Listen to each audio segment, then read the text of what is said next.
आज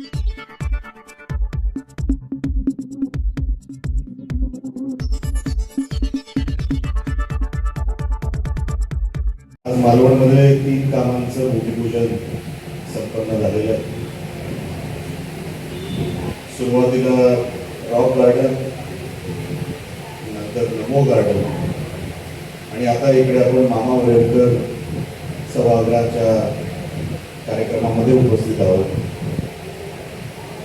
माझ्या अगोदरच्या सगळ्याच वक्त्यांनी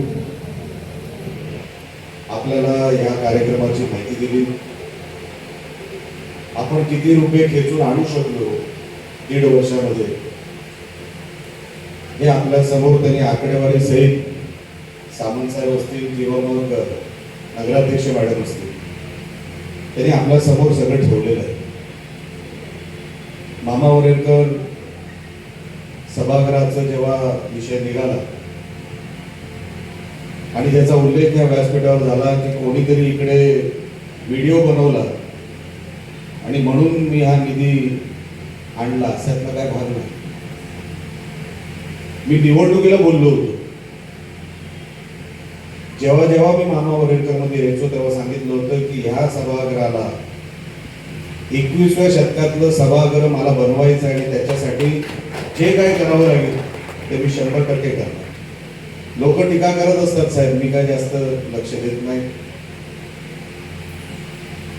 हा जो 10 कोटीचा निधी इकडे आलाय आणि 10 कोटीचा निधी मच्छिंद्र कांबळी सभागृह हा कुडाळमध्ये जो उभा राहतोय हा पहिला टप्पा आहे. पत्रकारांनी त्याची नोंद घ्यावी. जर आपण त्याचा GR वाचला तर त्या GR मध्ये तशी नोंद आहे की हा मामा वरेरकर असेल किंवा मग मच्छिंद्र कांबळी सभागृह असेल त्या GR नुसार हा पहिला टप्पा आहे. याच्यानंतर 3.5 कोटी हे नंतर फिनिशिंगला जे येणार आहेत ते हा 10 कोटी रुपये खर्च झाल्यानंतर पुढचे 3.5 कोटी रुपये फिनिशिंगला आपण आणणार आहोत. त्या GR मध्ये तशी नोंद आहे, मी काय वेगळं सांगत नाही. जो मागचा 1 कोटी रुपये आला तो दुरुस्तीला आपण आणला होता. तेव्हा तातडीने दुरुस्ती करणं गरजेचं होतं आणि म्हणून आपण तो निधी इकडे त्यावेळेला आणला होता. मी सामंत साहेब जेव्हा बोलत होतो तेव्हा त्यांच्या भाषणामध्ये जो त्यांनी उल्लेख केला तोच बोललो. निवडणुकीला जे जे शब्द आम्ही दिले होते तेवढे किंवा त्याच्यापेक्षा जास्त 100% या शहराला जे काय लागेल ते सर्व काही खेचून आणण्याचं काम निलेश राणे आमदार या रूपाने आपल्यासाठी 100% आणेल हे मी निवडणुकीलाही सांगितलं होतं आणि आजही सांगतो. कारण का हा सगळा निधी उभा करत असताना खरं श्रेय कोणाला जात असेल तर ते आमचे राज्याचे उपमुख्यमंत्री सन्मान्य शिंदे साहेबांना जाते. मी शिंदे साहेबांना फक्त एकदा बोललो, साहेब मी शब्द दिलाय निवडणुकीत, मला साहेब नगरोत्थानचा निधी हवा आहे, मला साहेब रॉक गार्डनसाठी निधी हवा आहे, मला मामा वरेरकर सभागृहासाठी निधी हवा आहे आणि तसाच मच्छिंद्र कांबळी सभागृहासाठी तिकडे निधी हवा आहे. एका मिनिटाचाही विलंब केला नाही. साहेबांनी अधिकाऱ्यांना बोलवलं. निलेश जे म्हणतोय ते 100% त्याचा GR काढा, ते पत्र त्यांच्या हातात द्या आणि ऑर्डर निघेल असं त्यांना 15 दिवसाच्या आत हे काम झालं पाहिजे. म्हणून मी हे सर्व श्रेय सन्माननीय शिंदे साहेबांना देतो. एका मिनिटामध्ये निलेशला काय पाहिजे ते दिलं पाहिजे आणि ते मी काय वेगळं वागणं काय मागितलेलं नाही. त्यांना माहिती मी कधीच असं काय मागत नाही. जे माझ्या शहरासाठी आहे, जे नगरविकास खात्यातून आपल्याला मिळू शकतं मी तेवढंच मागायचं काम करतो.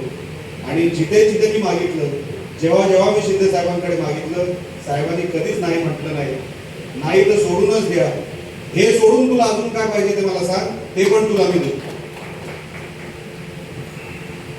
असे नेते आम्हाला मिळाले. सन्माननीय शिंदे साहेब यांनी कधी कुठलंही काम मी लिहिलं तर कधी नाही म्हटलं नाही. आणि ही सगळी कामं होतील म्हणजे ही काही शेवटची कामं नाही. याच व्यासपीठावर आपण सांगितलं की याचा दर्जा आपल्याला ठेवावा लागेल तर ठेवावाच लागेल. आज 13, 13.5, 14 कोटीचा सभागृह आपण उभा करतोय तर तो मेंटेन कसा केला पाहिजे ती जबाबदारी पण आपल्यावर आहे. परत आयुष्यामध्ये 100 वर्षासाठी किमान कोणीच असा वेडावाकडा व्हिडिओ आपल्या मामा वरेरकर मध्ये बनवू नये याच्यासाठी काळजी पण आपण घेतली पाहिजे, आपणच घेतली पाहिजे. कारण का बदनामी फक्त हॉलची होत नाही, आपल्या शहराची होते, आपण जिथे राहतो त्याची होते. त्या ज्या महिला होत्या त्या व्हिडिओमधून निघून गेल्या, कदाचित त्यांच्या आयुष्यामध्ये परत त्यांना कधी नाटक सुद्धा मिळणार नाही, पण बदनामी आपल्या मालवणची करून गेली.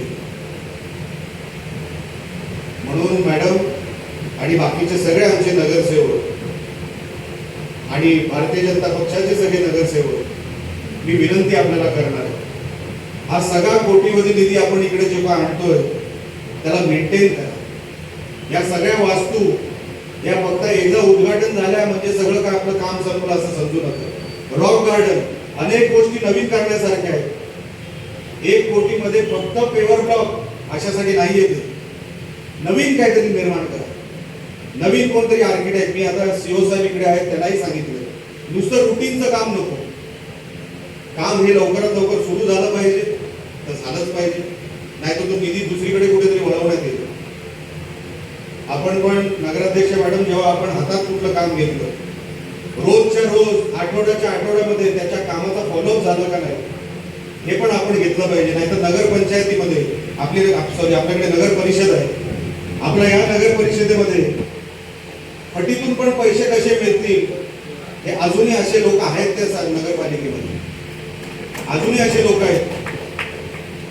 अशा लोकांवर त्यांचं जे काय त्यांना साध्य करायचंय ते कधी साध्य होऊ देऊ नका.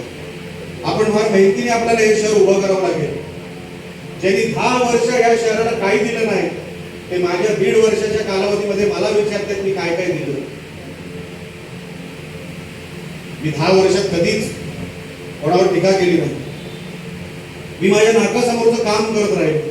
या शहराला गरज काय, हॉलची गरज आहे, नगर उत्थान निधीची गरज आहे, उद्या घनकचऱ्याचा प्रकल्प. मी सीओ साहेबांना पण सांगितलंय, साहेब आपलं मालवण हे कचरा मुक्त झालंच पाहिजे, त्याच्यासाठी वाटेल तो निधी आपण उभा करू. घनकचऱ्याचा प्रकल्प आपण इथे आणतोय, ज्या धर्तीवर आपण कुडाळचा केला, कुडाळ MIDC मध्ये बाहेरची टेक्नॉलॉजी वापरून दुर्गंधी तर येणारच नाही. बाजूला जरी इमारतीच्या बाहेर पण उभा राहिला तरी कचऱ्याची दुर्गंधी येणार नाही, एक कण कचरा तुम्हाला जमिनीवर सापडणार नाही, अशी व्यवस्था आपण कुडाळ MIDC ला उभा करतोय. तशीच व्यवस्था आपण मालवणमध्ये उभी करतो. एकही टक्का कुठे कमी होऊ देणार नाही.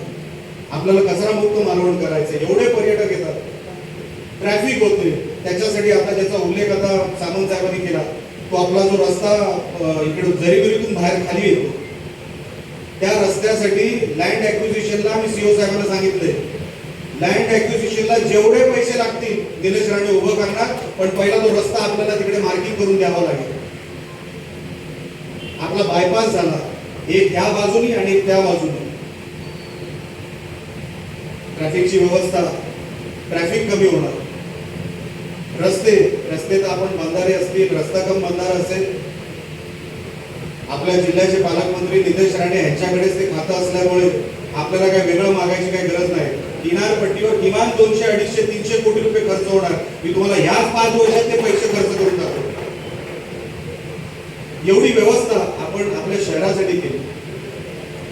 आपल्या शहरामध्ये लाइटिंग, सुशोभीकरण ह्याच्यासाठी कधीच पैसा कमी पडणार नाही. आपले नळपाणी योजनेसाठी पहिलं काम मालवणमध्ये, मी आमदार देखील नव्हतो पण साहेब नगरविकास खात्याचे मंत्री होते, मी साहेबांना सांगितलं, साहेब त्या नळपाणी योजनेची दुरुस्ती, राणे साहेबांनी ती नळपाणी योजना आणली होती, त्याच्यानंतर त्याची दुरुस्ती झाली नाही. 43 कोटी रुपये आपल्याला त्या नळपाणी योजनेसाठी तेव्हा साहेबांनी दिली. आता पण भुयारी गटरचं जे काही काम आता आपल्या हाती घेतलंय, आपण कॉन्ट्रॅक्टर बदलावा लागला, कॉन्ट्रॅक्टर बदलू, नवीन कॉन्ट्रॅक्टरला शिस्त सांगू. नगराध्यक्ष मॅडम मी आपल्या सगळ्या नगरसेवकांना सांगतो, तुम्हाला तो ठराव घ्यावा लागेल. कॉन्ट्रॅक्टर त्याच्याकडून जे लिहून घ्यायचं ते लिहून घ्या, पण त्याला दर्जेदार काम आपल्या या भुयारी गटरचं करून द्यावं लागेल. कारण का आता भरपूर वर्ष झाली, लोकांना वाटलं की अनेक त्याच्यामध्ये निवडणुकीचं नुकसान झालं, आपण विसरलो की काय, अजिबात आपण विसरणार नाही. ते भुयारी गटाराचं पण काम आपण पूर्ण करणार आणि लवकरात लवकर तुम्हाला नगर परिषदेमधून त्याचा ठराव पारित करून बाकीचं सगळं निधी जसा उपलब्ध करायचा तसा मी उपलब्ध करून देतो. काही काळजी करायची गरज नाही. या सगळ्या ज्या काही अम्युनिटीज आहेत या सगळ्या ज्या काही हेड खाली पैसे आणायचे, मी आपल्याला या व्यासपीठावरून आश्वस्त करतो, तुम्हाला कुठेच मागायची गरज नाही, कुठेच तुम्हाला कोण देईल, पैसा येईल का नाही असा विचार करायची गरज नाही. 100% आमदार म्हणून आपल्याला मी तो सगळा पैसा इथे उपलब्ध करून देणार. पण तो पैसा आल्यानंतर त्याच्यामध्ये भांडणं व्हायला नको, त्याच्यामध्ये कामाला काम कोण करेल, कॉन्ट्रॅक्टर कोण राहील ह्याची नको ती विचारपूस नको. काम दर्जेदार करा.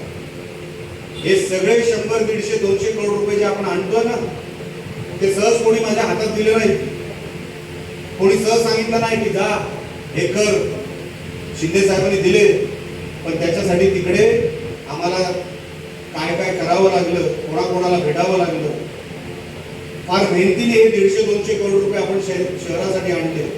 किनारपट्टीसाठी वेगळे 200-250 कोटी रुपये. हे सगळे पैसे जेव्हा इम्प्लिमेंट होतील, आपल्याला जे 21व्या शतकाचं शहर बघायचं आहे ना, ते तेव्हा आपण उभं करू शकतो. एकही रुपया आपल्याला वाया जायला द्यायचं नाही. मी विनंती करणार आहे, आपण फार मेहनतीने हे सगळं उभं करतो.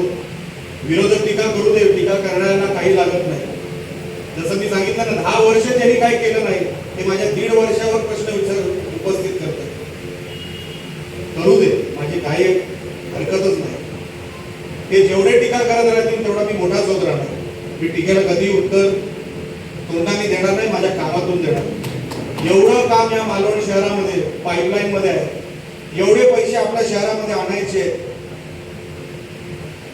तुम्ही फक्त ते इम्प्लिमेंट कसं होईल. सीओ साहेब, आपल्याला पण मी विनंती करणार आहे, हे सगळं करत असताना आपल्याला वीकली रिपोर्ट हा सगळ्यांसमोर आपण ठेवला पाहिजे. आपण वीकली रिपोर्ट हा सगळ्यांसमोर ठेवला पाहिजे. नगर परिषदेमध्ये कारभार कसा चालावा, आपण आणि नगराध्यक्ष मॅडम आणि बाकीचे जे कोण नगरसेवक आहेत त्यांनी एक अजेंडा ठरवायचा की एवढी कामं आपली ही 6 महिन्यामध्ये झालीच पाहिजे. पावसाळ्याच्या अगोदरची ही कामं झाली पाहिजे, पावसाळ्याच्या नंतर ही कामं झाली पाहिजे. त्या अनुषंगाने आम्ही निधी कुठे कमी करू देणार नाही. पण जर आम्हाला वाटलं की पैसा खर्च होत नाहीये, तर मग आम्ही निधी आणायचा कसा, तो आम्हाला मग दुसरीकडे कुठेतरी वळवावा लागतो. आम्ही नाही वळवणार, ते अधिकारी तिकडे बोलावत बसतील. आपल्याला ते सगळं चांगलं माहिती आहे. आपल्या नगर परिषदेमध्ये एकही पैसा एकतर फुकट जाता कामा नाही. नगराध्यक्ष मॅडम, आपल्याला पण जबाबदारी आहे. आपल्याकडे ते अधिकार आहेत, आपण ते अधिकार बजवावे. कोणी आपल्याला हे काम करू नका असं जर कोणी सांगितलं, डायरेक्ट माझं नाव घ्या, सीओ साहेब आपल्याला कोणी सांगतो.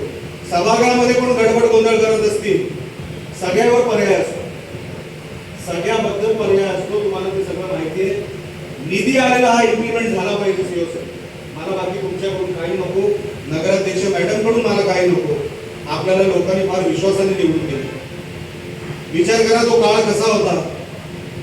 आपण एकटे होतो, समोर सगळं साम्राज्य होतं, तरी या शहराने शिवसेनेला नगराध्यक्ष म्हणून निवडून दिले.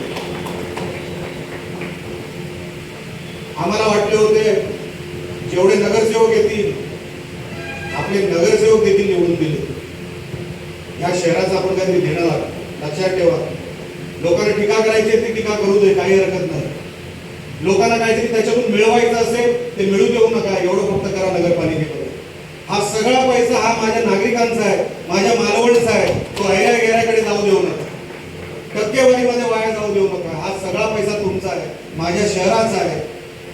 त्या शहराच्या व्यवस्थेसाठी उभा राहायला पाहिजे.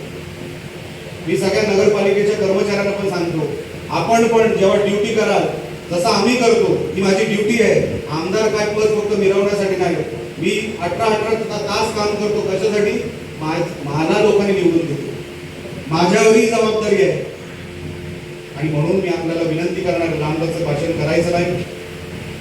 आपल्याला सगळ्यांना मी विनंती करणार आहे, जे जे आपण इथे ठरवलेलं आहे, हा सगळा निधी जो येणार आहे तो सगळा माझ्या मालवण वासियांचा आहे, माझ्या मालवणच्या नागरिकांचा आहे.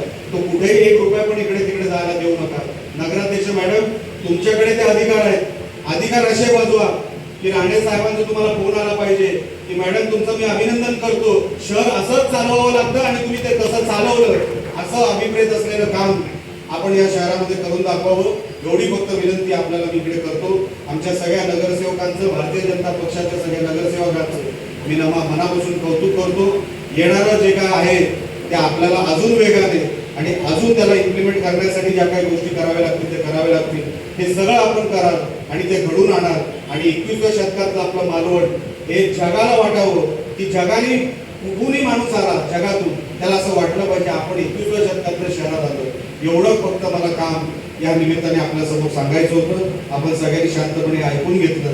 मी मनापासून आपल्या सगळ्यांचे आभार व्यक्त करतो. मी आपण पण काहीतरी सांगितलं होतं काय पाहिजे ते नोव्हेंबर डिसेंबर ते मला खाजगीत सांगा ते मी करून देतो तुम्हाला. परत एकदा आपल्या सगळ्यांचे मी आभार मानतो. मी इथे सांगतो. जय हिंद, जय महाराष्ट्र.